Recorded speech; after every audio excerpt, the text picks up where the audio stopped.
I told y'all good, bad, and ugly. And now we have the ugly. And I think that what has happened is that this petunia, which had been growing, is now giving up the ghost. Although I think one section actually is doing okay. I believe that these, at least one or two of these, are experiencing some kind of root rot, or when I tried to go in, one person in an AeroGarden group on Facebook suggested that I cut them back and prune them significantly, because at one point this was cascading like all over the counter. And I did cut it back, and that did make a difference because it made it much fuller.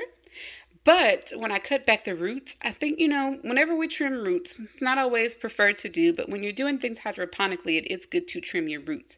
But when I did that, I believe that I put my plant into shock. But I told myself it's not normally my preference to do a root trim, but because I knew that the day would have to come where I'd have to clean this up and kind of let it go, because I'm not necessarily the biggest petunia fan, and I'm also one where I have like too many petunia seeds, so I knew I could start over if needed.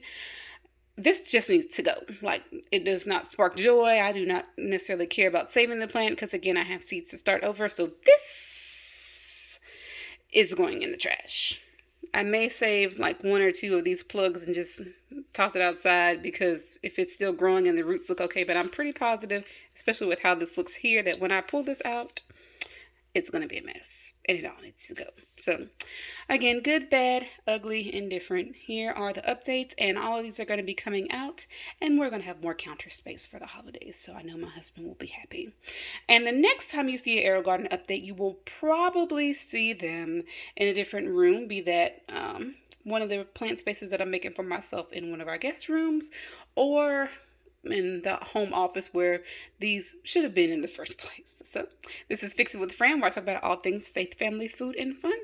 Thanks for watching, and check out these petunias for one last time before they say goodbye. See y'all next time.